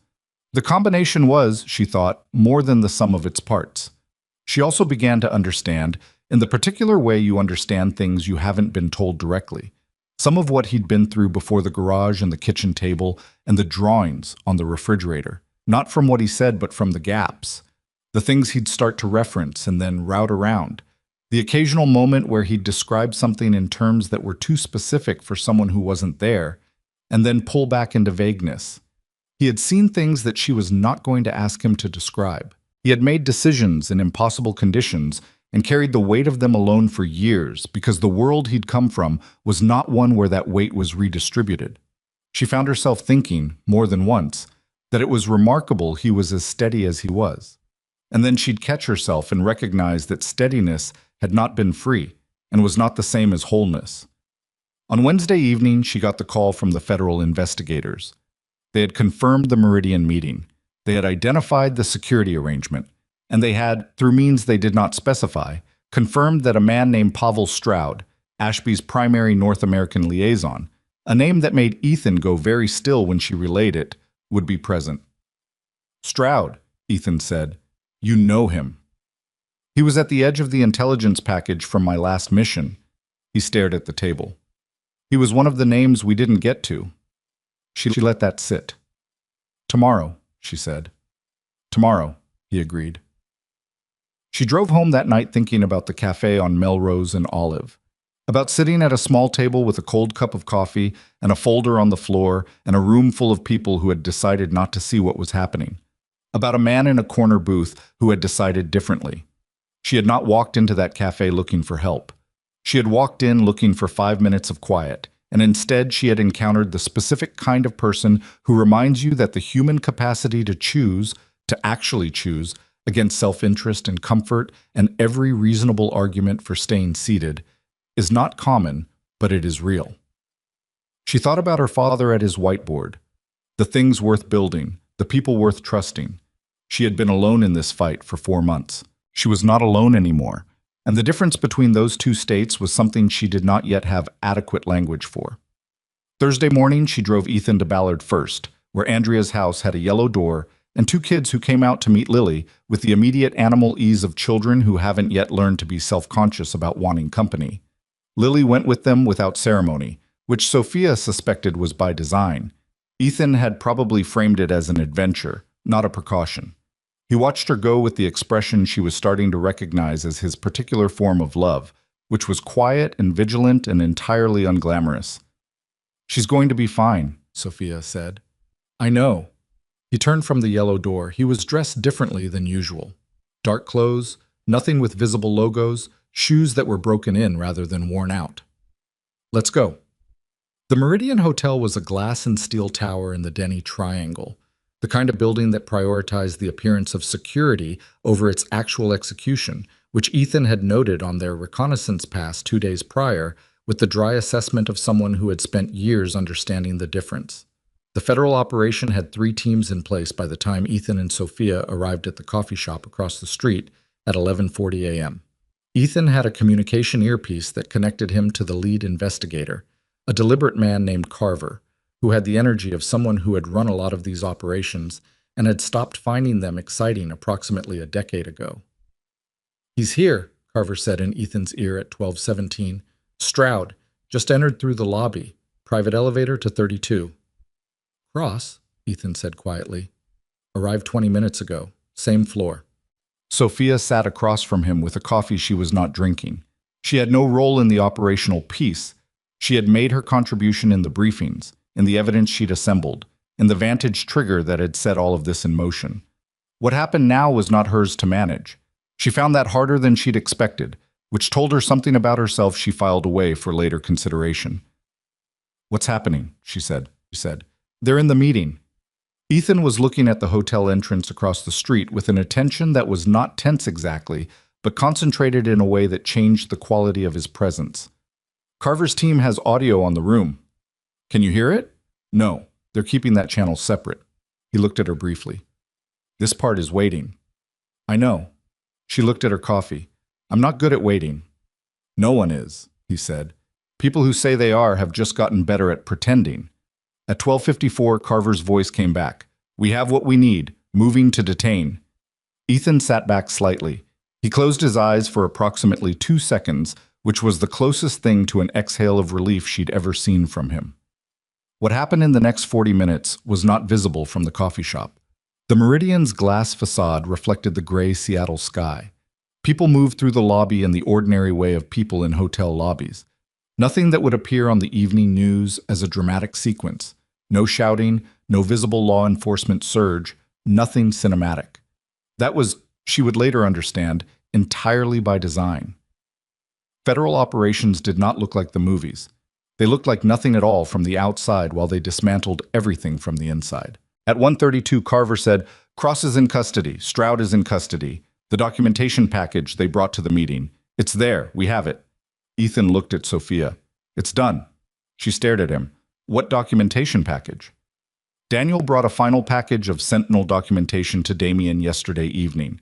We knew he would flag the access. The investigators let it proceed because they needed the evidence of transfer to complete the case." He looked at her steadily. "I'm sorry I didn't tell you that part. Carver needed it to stay clean. If you'd known, it might have shown on your face in any interaction with Daniel." She thought about the budget review on Tuesday. Daniel laughing at something Raymond said. Her sitting across the table understanding that he was a good man who had done a bad thing. "He's going to lose his job," she said. "Yes." Ethan said it without dressing it up. "He'll probably lose more than that. He has a sick wife." "I know. That doesn't change what he did. It explains it. Those aren't the same thing." She looked out the window at the Meridian, at the glass that reflected the sky. "Victor Ashby," she said. "Stroud is his representative. Stroud in custody with documented evidence of a foreign coordinated technology acquisition attempt against a defense-evaluated system." Ethan paused. "That opens a different level of investigation. Ashby isn't untouchable. He's just been careful. Careful and untouchable are different things." She thought about Marcus Webb's kids. The older one would be about 13 now.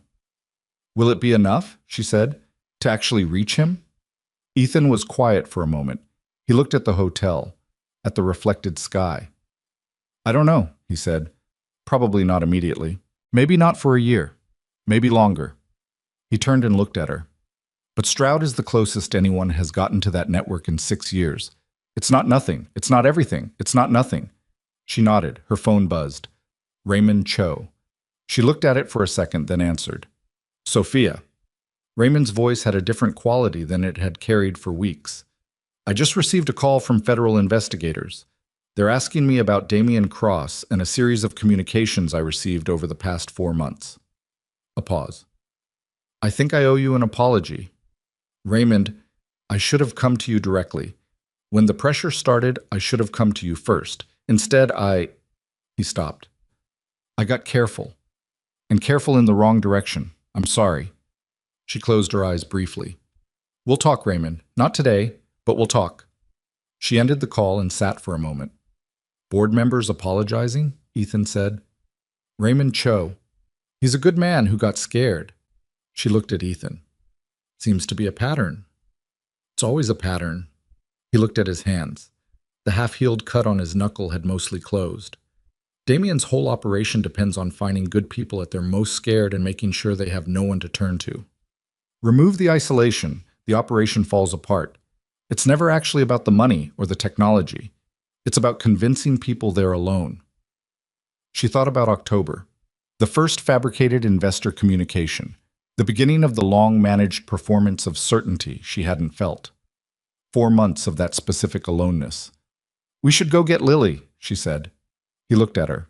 Something in his face shifted, back toward the ordinary, toward Ballard and yellow doors, and a 7-year-old who was probably currently showing 2 kids she'd just met the correct method for handling overly long pasta noodles. "Yeah," he said. He stood up. He put his jacket on. He was not a man who made exits into events. "Let's go." They walked out into the gray afternoon. The city moved around them in its ordinary way. The Meridian Hotel reflected the sky. Somewhere inside it, in a room on the 32nd floor, the thing that had been built carefully against her was coming apart in the hands of people whose job was exactly that, coming methodically, piece by piece, apart. Sophia Whitmore walked down a Seattle sidewalk next to a mechanic who had spent 6 years trying to leave his past somewhere it would stay, and neither of them said anything for half a block, and the rain was light, and the afternoon was cold, and it was enough. The weeks after the meridian were not clean. Sophia had understood, somewhere in the abstract, that the dismantling of Damien's operation would not feel like a movie ending. No single moment of resolution, no clear line between before and after. What she had not fully anticipated was the texture of it, the specific grinding work of aftermath. Damien Cross was arraigned on federal charges that included conspiracy to commit economic espionage, wire fraud, and interference with the defense procurement process. His attorneys were expensive and immediate and very skilled at finding the procedural surfaces that slowed everything down. I was released on a bond that most people would spend 3 lifetimes unable to post, and he walked out of the federal courthouse in the same charcoal suit he'd been wearing when they brought him in, and he did not look at any camera, which was the most disciplined thing Sophia had ever seen a man do. Pavel Stroud, Ashby's representative, did not make bail. The documentation package he and Damien had assembled in room 32 of the Meridian, 187 pages of pattern engine core architecture, photographed from a company-issued device and compiled into a transfer package, was in federal custody. It constituted, the investigators told Sophia in a follow-up briefing that lasted 3 hours, one of the most complete cases of attempted foreign technology acquisition they had processed in 4 years. The word attempted was doing significant work in that sentence.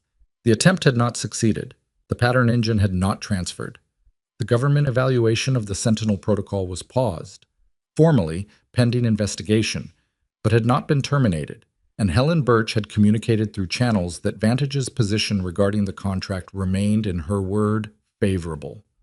Daniel Reyes resigned on a Monday morning.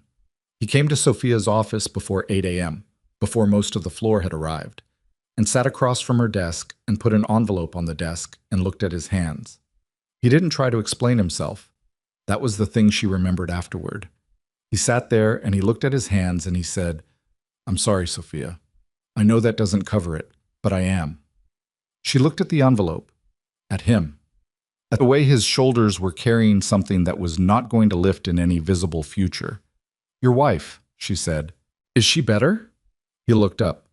He hadn't expected that to be the first thing she said. Yes. The treatment worked. She's in remission."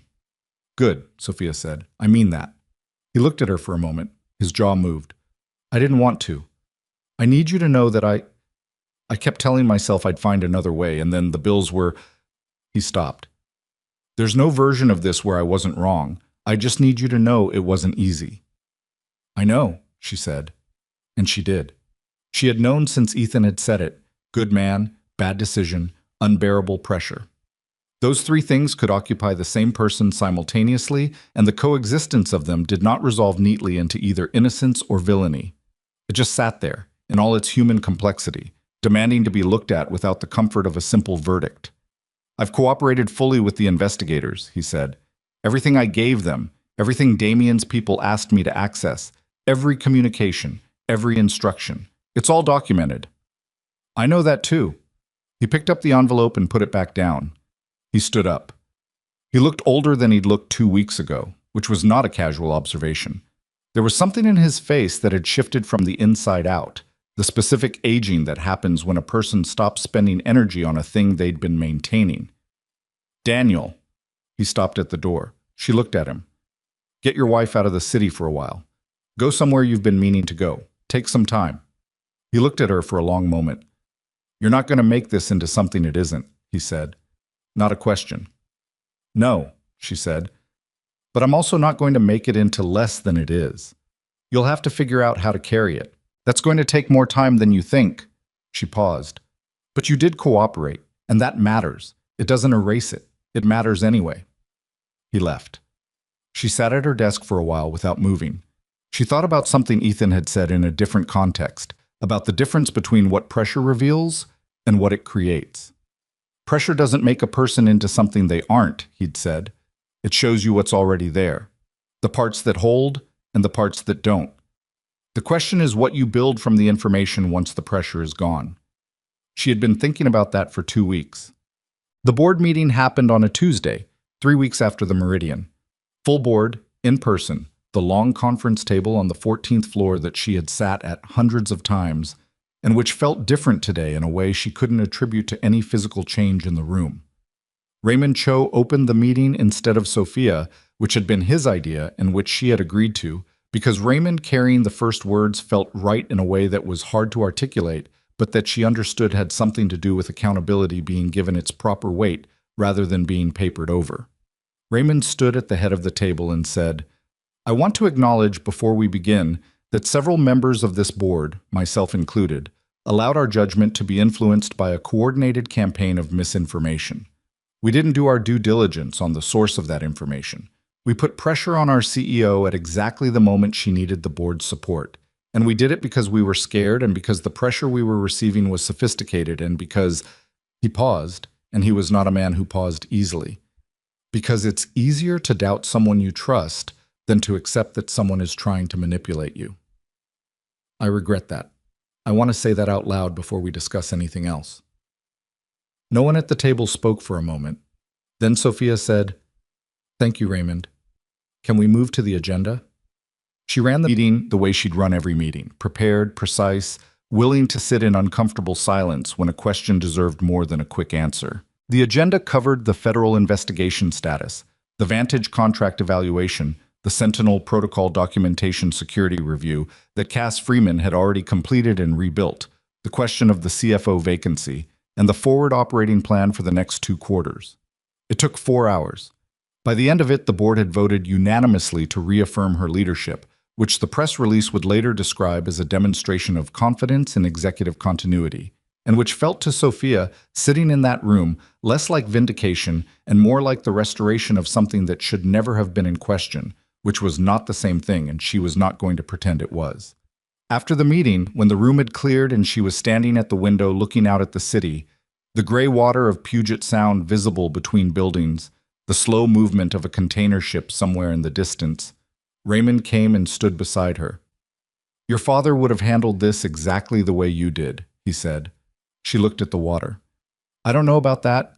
My father trusted people more easily than I do. He would have caught it earlier because he wouldn't have spent 3 months managing the appearance of having it under control." Raymond was quiet for a moment. "Maybe.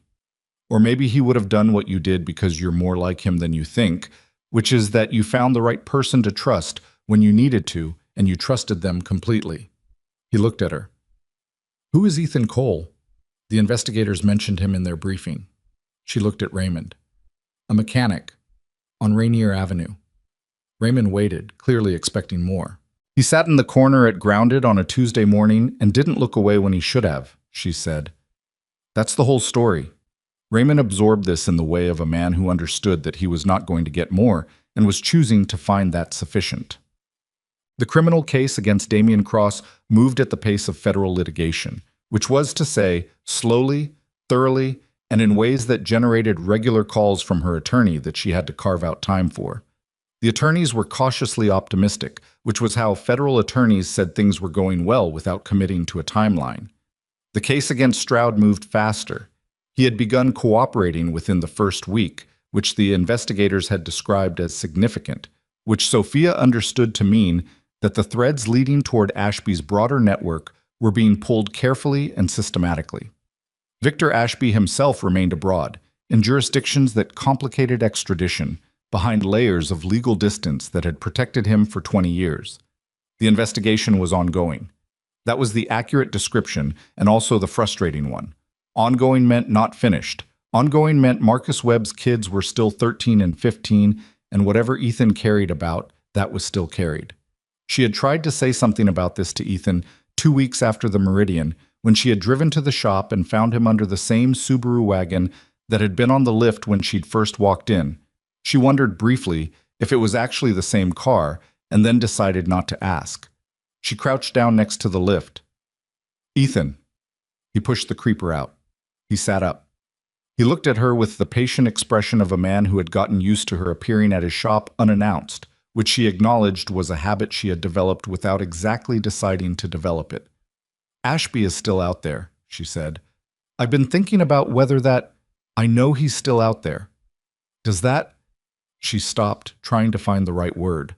"Does it what?" He stood up, wiped his hands on the shop rag. "Does it feel like it wasn't enough? What we did? He looked at her for a moment. He threw the rag onto the workbench and leaned against the side of the lift. Stroud is in custody, he said. The documentation package is in federal hands. The investigation has more active threads going into Ashby's network right now than it's had in 6 years. Damian Cross is facing federal prosecution. Your company is intact. He looked at the floor, then back at her. Is it enough? No. Is it more than existed a month ago? Yes. I've learned to measure things that way. Not against the whole unfinished truth, against the position you were in before. She looked at him. That's a hard way to live. It's the accurate way, he said. The whole unfinished truth is going to be unfinished for a while. Maybe a long while. Sitting around waiting for it to be complete before you decide if anything was worth doing. He shook his head. You'd never decide anything was worth doing. She thought about that for a while. She was still thinking about it 3 weeks later when the Vantage contract renewal came through, formally, with a federal note attached that described the government's confidence in the Sentinel Protocol's security architecture and the integrity of the company's leadership. And she sat in her office and read the document twice and felt something that was not triumphant exactly, but that was solid in a way that triumph often wasn't. 412 people still had jobs. The technology her father had built the company to protect was still in the hands he would have wanted it in. The thing that had been constructed against her, piece by piece, over 4 months, was coming apart piece by piece in return. It was enough. It was genuinely enough. And she was learning to let that be true without immediately moving to the next problem. She sent Ethan a text. 2 words. It's through. His response came 40 minutes later, which meant he'd been under a car. Good. That was it. That was the whole exchange. She sat at her desk and looked at it and found herself smiling, which was something she hadn't done at her desk and she actually couldn't remember some. The foundation was not Sophia's idea exactly. It arrived the way the better ideas in her life had usually arrived, sideways, through a conversation about something else. It was a Saturday in late November and she was at the shop again, which had become a pattern she had stopped pretending to herself was purely professional. She had arrived with coffee from Grounded, 2 dark roasts, no room, which had become the specific order without either of them discussing it.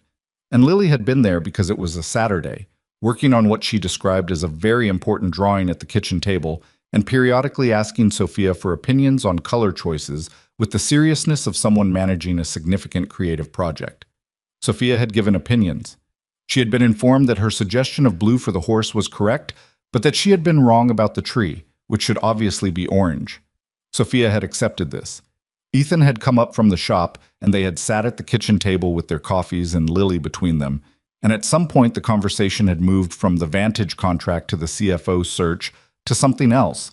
And Sophia had said, not planning to say it, just saying it. I've been thinking about Daniel, about what happens to people when they're in financial crisis and they don't have anywhere to go. How that specific combination of desperation and isolation is how people like Damien find their leverage. Ethan had looked at her over his coffee cup. Most of the people Damien used in this whole operation, she continued, weren't bad people. Marcus Hale, whatever history he had with Damien. Daniel, the board members who got scared, he didn't find villains. He found people at their most vulnerable, and he applied pressure at exactly the right point. She paused. That's what I can't stop thinking about. What are you going to do about it? Ethan said, not skeptically, genuinely asking. I don't know yet. She looked at Lily's drawing. The orange tree was taking shape with extraordinary commitment. Something. I don't know what the shape of it is yet. What the shape of it turned out to be was a foundation. Not launched with fanfare, not announced at a press conference, built quietly over the following 4 months with the same methodical attention she gave everything she built. The Whitmore Foundation for Professional Resilience, a name she was not entirely happy with and intended to revisit, provided emergency financial assistance, counseling resources, and legal support to professionals who were being financially coerced or were in crisis situations that made them vulnerable to exactly the kind of leverage Damian Cross had spent his career applying. It was not a grand gesture. It was not going to change the fundamental architecture of how power operated in corporate environments. She was under no illusions about that. What it was going to do was ensure that a certain number of people, in the specific situation Daniel Reyes had been in, had somewhere to go and someone to call before they made the decision that couldn't be unmade. That was the whole scope of it. She was comfortable with that scope. She told Ethan about it on a Wednesday morning at the kitchen table. She laid out the structure, the funding, the operating plan. He listened the way he listened to everything, completely and without performance. When she finished, he was quiet for a moment. "You're going to need someone who understands coercion from the inside," he said. "Not a corporate consultant. Someone who has actually been in situations where the pressure was real and the options looked non-existent." She looked at him. I'm not volunteering for a job," he said quickly, with the particular alarm of a man who had suddenly understood how his words were going to land. "I know that. I have a shop. I have Lily. I'm not looking to go—" "Ethan," she looked at him steadily, "I wasn't going to offer you a job. I was going to ask if you'd be willing to speak with people, occasionally, on a consultative basis. When someone comes to the foundation who is in a situation where your specific experience would help them understand their options." She paused. "You'd be a volunteer, with absolute discretion over when and whether you participate. Lily would always come first." He looked at his coffee cup. He turned it slightly on the table. "What would I say to them?" he said. "I'm a mechanic." "You'd tell them what you told me," she said, "that pressure doesn't define them, that what they do under it is a choice even when it doesn't feel like one, that the isolation is constructed and they're not as alone as they've been made to feel." She looked at him. "You said all of that to me over 3 weeks in this kitchen, and it was more useful than anything my attorneys or my PR team or my board said combined." He looked at the window. Outside the November sky was its familiar gray, the specific Seattle gray that wasn't depressing once you stopped fighting it and just accepted it as the particular color of this place. "Occasionally," he said. "Occasionally. With full discretion. Complete." He looked back at her. "Okay." She nodded. She picked up her coffee. He picked up his. Lily appeared from the living room with the orange tree drawing, now completed, and presented it to Sophia with the gravity of an artist delivering a finished work. "It's for you," Lily said, "because you keep coming over." Sophia looked at the drawing. The orange tree. The purple horse in the background with its confident 6 legs. A figure next to the tree that, she realized, was wearing a jacket. "Thank you," Sophia said. And she meant it in a way that went beyond the drawing itself, in the way that small offerings from people who don't yet know the full weight of what they're offering sometimes carry more meaning than anything deliberate. The first snow of the year came in early December, which was unusual for Seattle, and the city did what it always did with unusual snow, which was to treat it as a minor collective crisis. Schools delayed, buses rerouted, people stood on sidewalks looking at the inch of white cover with the expression of people who had been told a thing was possible and were now confronted with its actuality. Grounded was warm and fogged and smelled like espresso and wood smoke from the small decorative fireplace that only ran in winter. Sophia arrived first and took the same table by the window she'd sat at in October, which she had not consciously decided to take, and then had consciously decided to keep once she realized she'd done it. She ordered 2 dark roasts, no room. Ethan came in at 7:18, which was 4 minutes later than she'd expected, which she knew because she had started having a sense of what his punctuality looked like. He shook a small amount of snow off his jacket before he came in. He sat across from her. He looked at the second coffee, already there, and something in his face shifted in the way it shifted when he encountered consideration he hadn't planned for. "Snow," she said. "Yeah." He wrapped his hands around the cup. "Lily thinks it's the best thing that's ever happened. She was outside in it at 6 this morning." "Naturally." "She made something. She said it was a snowman, but structurally it was more of a snow situation." Sophia laughed. An actual unguarded laugh. It surprised her a little. Ethan looked at her. He almost smiled. They sat for a moment. The cafe was quiet in the specific way it was quiet before the morning properly arrived.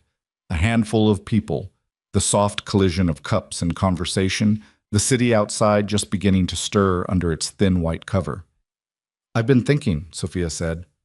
About the fact that I came in here 10 weeks ago looking for 5 minutes of quiet, and instead my life changed substantially." He looked at his coffee. "Mine too." She looked at him. He wasn't looking at her set. He was looking at the table, at the cup, at some middle distance that she had come to understand was where he went when he was being honest about something and needed a second to make sure he meant it before he said it. "Is that okay?" she said. The way it changed. He was quiet for a moment. Outside, a car moved slowly through the snow-dusted street, careful and deliberate.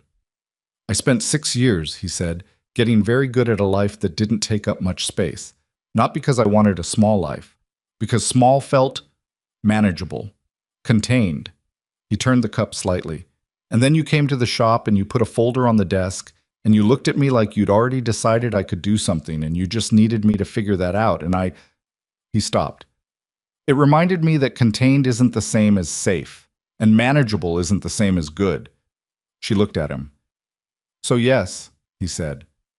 It's okay. He looked up at her. It's more than okay. The morning light came through the fogged window in the pale, diffuse way of light through December glass, and it fell across the table between them without any particular drama, without the cinematic weight that moments like this tend to carry in the stories people tell about them afterward. It was just light. They were just two people with coffee on a snowy morning, each of them carrying their specific damage and their specific capacity and sitting, without performance, in the same room. That was the thing about the way things actually happened, Sophia thought, as opposed to the way you expected them to happen or the way they would be described later. The moments that changed things rarely announced themselves. They didn't arrive with a signal or a clear demarcation point. They were just a door opening, a person sitting down, a man in a corner booth placing his coffee cup back on the table with a quiet deliberateness that, in another version of the world, no one would have noticed. She had spent a long time, longer than 4 months if she was honest, probably most of her adult life, believing that the way you earned safety was by being sufficient.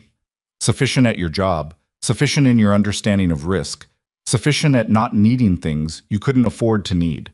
It was not a bad strategy exactly. It had taken her a long way. But it was a strategy built around the assumption that the only reliable variable was herself, and that everything else, people, circumstances, the particular moral luck of encountering the right person at the right moment, was too unstable to build on. Ethan had not cured her of this. She was still that person, in most of the ways that mattered.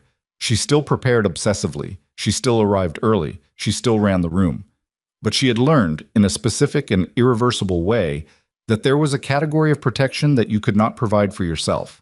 Not because you were inadequate, but because some attacks are designed for exactly the person you are, for your competence, your pride, your unwillingness to show the fracture lines. And the only answer to that kind of targeted pressure was another person who could see you clearly enough to know where the fracture lines were and stand next to them anyway. She had not known she needed that. She had known she was without it. Those were not the same. Across the table, Ethan was watching the street through the fogged window.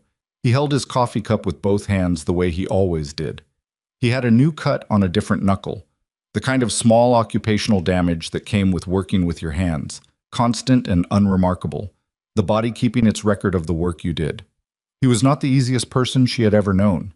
He answered questions he chose to answer and left others in the particular silence that was his version of a closed door. He forgot things that weren't Lily. He had told her once about missing a dentist appointment 3 times in a row before Lily's school sent home a reminder that children's health care was parental responsibility, which had been the actual prompt, and he worked hours that were only partially explained by the demands of the shop. He carried weight he did not distribute and was not going to. She understood that. She did not think she was going to change it, and she had examined herself carefully enough to know that her interest in it was not driven by the belief that she could.